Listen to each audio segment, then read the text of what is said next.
Shanti, Om Shanti,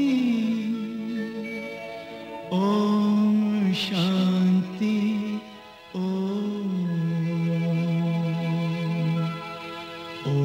Shanti, Om Shanti. Hello, my name is Toni Anderson, and I'm interested in the consciousness and meditation. I'm a student of the Brahma Kumaris World Spiritual University, which is a non-profit, non-governmental agency affiliated with the United Nations. The university has over 1,800 centers in 64 countries, and they teach RAJYOGA. And RAJYOGA is yoga of the mind, and it's the ability to bring to our conscious on an everyday level all those good qualities we have within ourselves. And RAJYOGA is taught to everybody of different religions and different belief systems, but it's just about bringing to our consciousness, as I said, on a daily basis through an open eye meditation, these good qualities that we all have and we all want in our life. And today I'm very happy to have with us the director of the Los Angeles chapter of the Brahma Kumaris World Spiritual University, Sister Denise, and I'd like to welcome her today and have her tell us a little bit about the center and the university and what it does. Thank you very much, Toni. The center is a branch of the university, and all the branches offer courses and classes in RAJYOGA meditation, in which we teach people exactly how to be soul conscious, to be aware of themselves as a soul, and to be able to experience those inner qualities, and then to be able to make a conscious connection with a source, a higher power, so that you can draw those qualities into yourself and make your life better. And then we also have classes on the laws of spirituality and all of the various different aspects that we need to know in order to have happy, successful lives as people. Well, today's topic is a higher power, and I think many of us are searching for some kind of a light or God or a force or something in our life that we can look to in our daily lives. And I would just like to ask you, what is your definition or RAJYOGA definition of God? What RAJYOGA says is this, that all the people in the world are souls. And every single human being, every single human soul has a relationship with a supreme soul. And so that supreme soul is that force or source which is non-human, not a human being, not a human body, but a light, a being, sometimes we would say higher intelligence, one who understands everyone, one who is the essence of love and purity and peace, and who is essentially one who gives to everyone self-awareness and fulfillment, and actually is the source for us to fill ourselves with all of these qualities that are actually our own. And so we think that that is God, and that that being is the one that all the various different religions and spiritual practices are aiming toward, although they may use various different names and various different methods to approach this one. And this is why we also subscribe to the idea that there's just one God, the same one for everyone, but that different people will talk about this one in their different ways. Well, how would somebody connect with that force or power? If I just don't know anything about this and I want to connect with a higher power, how do I do that? We have a concept that is very, very important in RAJYOGA, and that is that there are two ways in which a human being is conscious. One of the ways we call body consciousness, and that is where we are identifying ourselves with our bodies in terms of whether we're male or female, we're young or old, the nationality we are, the upbringing we have, all of these things that form our sense of identity in a very physical way. And we are very much mentally, when we are in that consciousness, relating to reality as exclusively a physical dimension. Now, the other kind of consciousness is, we call it soul consciousness. And this is what we practice very much in meditation, because soul consciousness means that you understand that you have a body, you're in a body, you're in the material world, but you are not actually a physical being. You are actually a spiritual being in a physical body.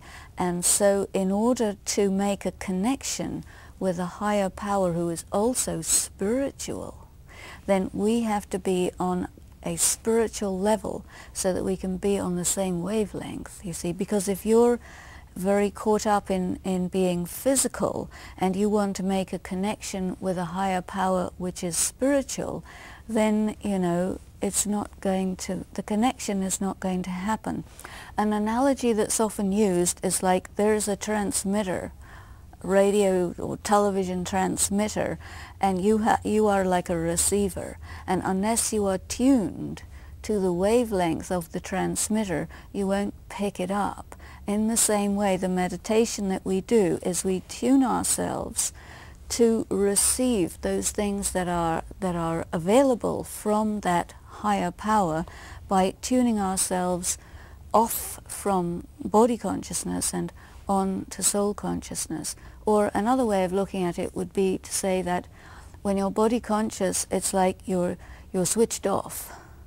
And so there's nothing on your screen, nothing coming in. And when you get soul conscious, then you are conscientiously making a decision to switch yourself on in your inner awareness so that you can then tune yourself to that station and then receive. You see, and what you will receive from that is peace and purity and understanding and a feeling of security.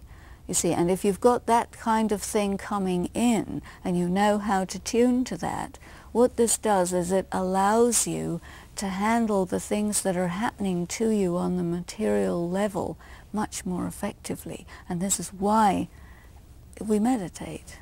You see. So my question obviously is that there is a need to, and why should I do this? I know you just told me the reasons, but yes. If my life is working okay, what is my reason to have to connect with a higher power? Well, there's a number of reasons.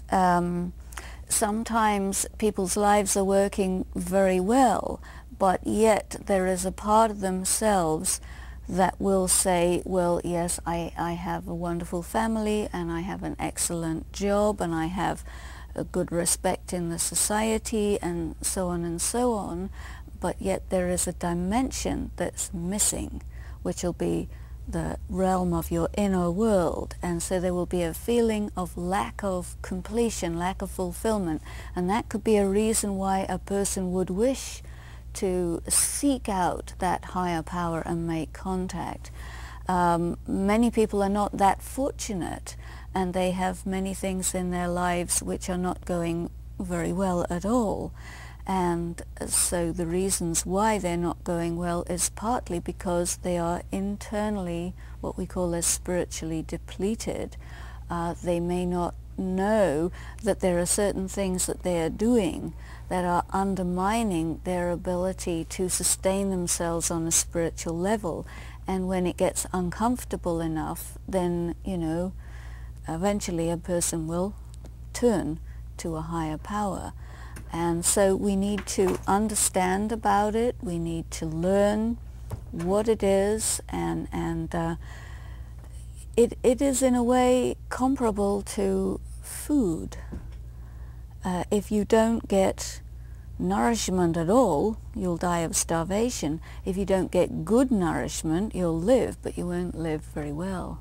In the same way, our bodies need nourishment, so also our spirit, our inner aspects also need nourishment, and we have to understand that we are physical and spiritual in combination. So we have to learn how to take care of both sides of ourselves.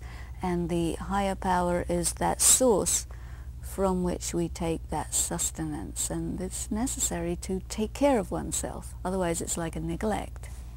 Well, so you're saying basically through Raj Yoga that we can get a direct contact with our higher power through a meditation. What about the people that are all caught up in a certain religion quote or a label to their religion? They do certain things to get to that higher power. How do you explain that? Well, there's an enormous variation in how the different people will practice their religions. Enormous variation. There's many, many branches and sub-branches. But I personally feel that the things that we study in Raj Yoga, it's not like it's a separate practice, but it is a body of information that applies to any human being regardless of their religion. You see, you can be a Christian and practice Raj Yoga, a Buddhist and practice Raj Yoga, a Muslim and practice Raj Yoga, an agnostic and practice Raj Yoga. You see, whether you have an affiliation or you don't have an affiliation doesn't make any difference to the reality that you are a human being, and that a human being is a soul combined with a body, and that the source of nurturance for the soul, wherever or whoever it is that higher power, which, as I mentioned before, is that source that, on the whole, most of the religions are heading towards. And some people will experience a connection and some people won't. What Raj Yoga will do is give you the information that will enable you to have a connection very easily. You see, so it's better if you can make a connection easily. Well, if somebody is seeking, there's a lot of people today in the 90s, everybody's seeking for something other than all the external things that are going on. If someone's seeking, how do they know what is the rightness, I guess you'd say, for them? Yeah, it's a difficult thing, and I think a person who's a deep thinker and who really is concerned that how do I know if something's right, partly that worry stems from a self-doubt. Because I personally believe that every single one of us has within ourselves an ability to recognize what's right. You know, just as a photographer knows when the shot is right, or you know when you're dressing yourself when the look is right. You have that within you. It's a natural human capability. You use the same capability and you can recognize if something is right. It's an intuition and it's there. So I think that if we have a lot of self-doubt or if we have a lot of suspicion, sometimes we will feel something that feels right, then we will doubt it. So I think that part of what we need to do is to give credit to our own ability to know what's right, and secondly, we need to know how to calculate and how to work out what are the criteria for spiritual rightness. And if you sit down with yourself and figure it out, you'll know there has to be honesty, there has to be integrity, it has to make sense, you know, it has to be beyond something which would be limited. It goes away from things like a personality cult, you know, it has to be universal. These type of things are pretty general criteria. So do you feel that when you have that connection, it's an intuitive connection, you know, or is it an intellectual? Well, you have an intellect and you need to use your intellect to understand about it. But I think that what you will tend to believe more or have greater faith in is what some people call their gut feelings. And that's an intuitive thing. Now, one thing that is important is to know that our state of being varies from day to day. And this is where the intellect part comes in, because once you understand something, say for example, one day you have a total feeling that, yes, of course you are a soul and you are pure and you are all of these very beautiful things, and that of course you have a connection with the Supreme Soul and the higher power, and that one's going to take care of you. But then on another day you might not feel that way. You see, whereas your understanding, your intellectual appreciation of these things, that's not going to vary with your feelings. So that on the days when your feelings are kind of off, you can refer to your intellectual understanding, and you can use that to bring yourself back on track. And we use this in Raj Yoga quite a lot because we understand that our moods and feelings vary enormously. Well, what if you just can't happen to make a conscious contact with your higher power? What do you do? There's a lot of things you can do.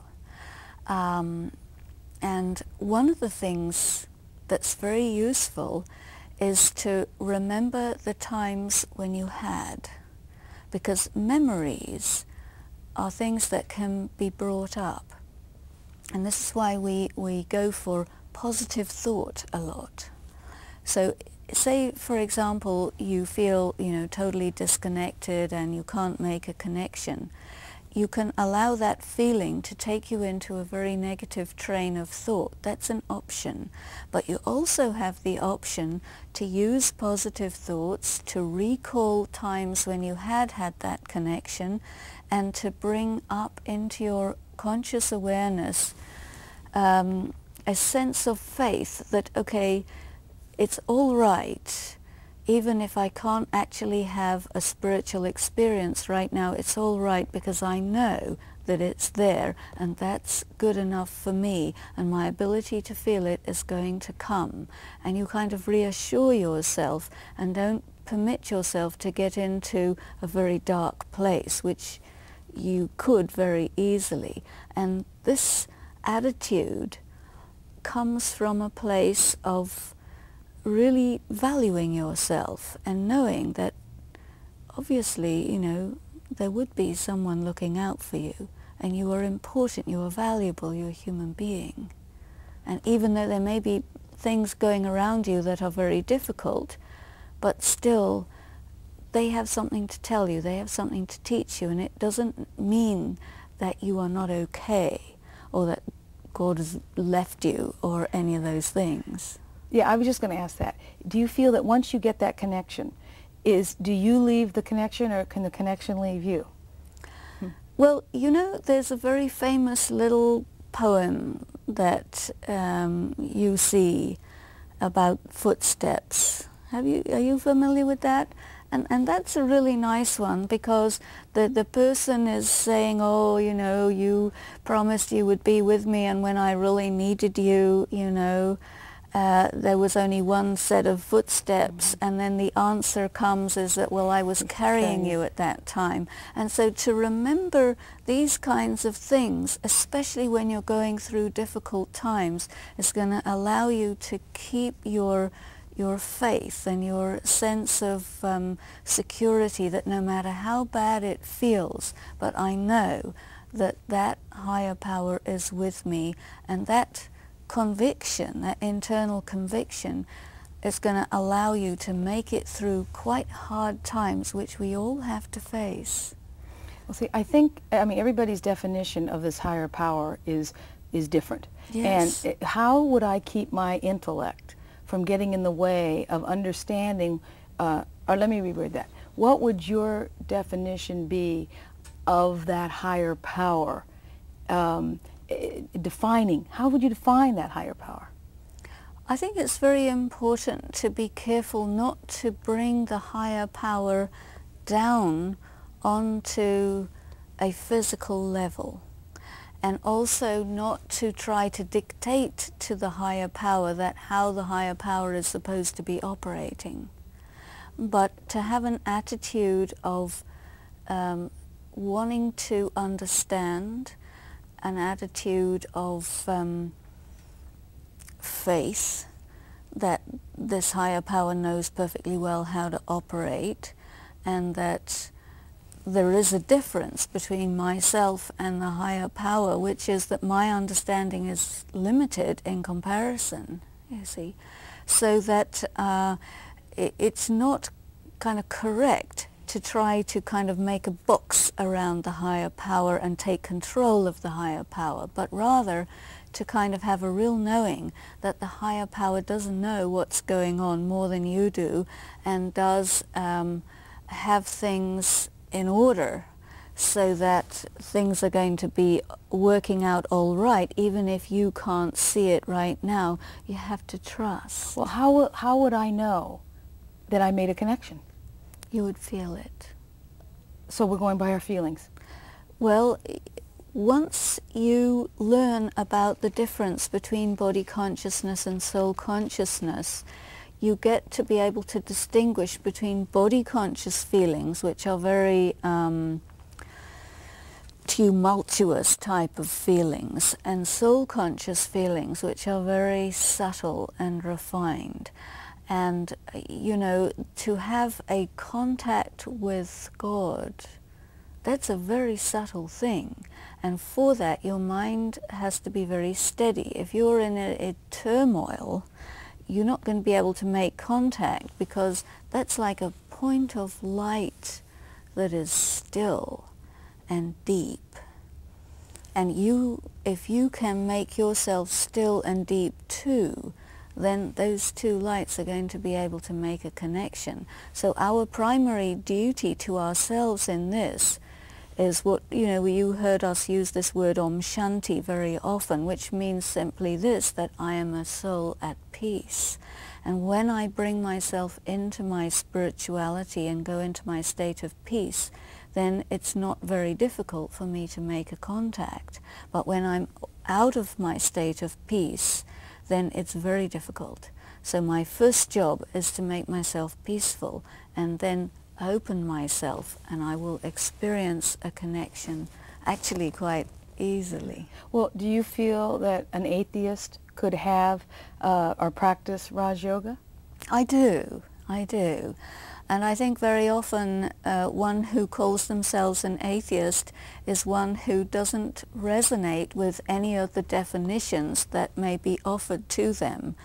And so they will say, well, I don't, you know, have this. But still, they will know that they exist, and they will come to an understanding fairly easily that, yes, they are consciousness. And then to make a connection with a higher intelligence seems very reasonable. So I don't think that that's really a problem. Well, I've certainly enjoyed this time with you today, Sister Denise, and obviously this is a subject that we've just touched today, and we're going to be having to have more shows on the same subject. But if you're interested in knowing more about Raj Yoga, there will be a number on the end of your screen, and feel free to call. All the classes are free, and I think it's something that you might be able to really get a lot out of in your life. It has helped me in mine, and as you can see, these are very intellectual type conversations that can help us on a spiritual level. And now I'm going to ask Sister Denise to close in an open-eye meditation, and feel free to follow along with us. And again, I thank you for joining us on the show, and we look forward to seeing you soon. First of all, I allow myself to sit quiet. And I let all those thoughts and memories and concerns of the day that can be a big jumble in my mind, so I let them settle down.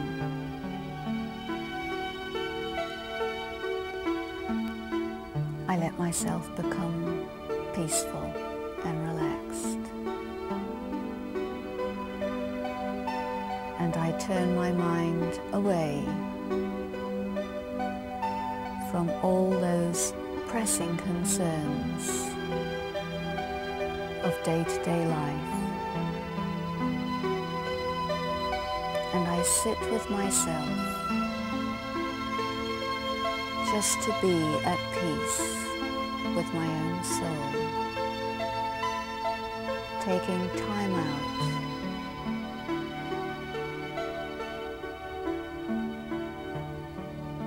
And as that feeling of relaxation comes over me, I begin to feel a sense of ease, and that I feel quite powerful and courageous. I feel that I can do whatever I need to do. And I just turn my mind beyond, allowing myself to be open and receive that inflow, those waves of serenity and quietness wash over me and fill me with peace and strength. It is as if I am absorbing a most nurturing feeling that makes me feel intact, steady, and fulfilled. It's as if there's a friend who's watching over me and filling me up with love and good wishes. Someone who understands me and cares about me and is right there to guide me through all sorts of challenges. And so I feel secure. I feel close to the higher power. Om Shanti.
Eternally quiet and nurtured.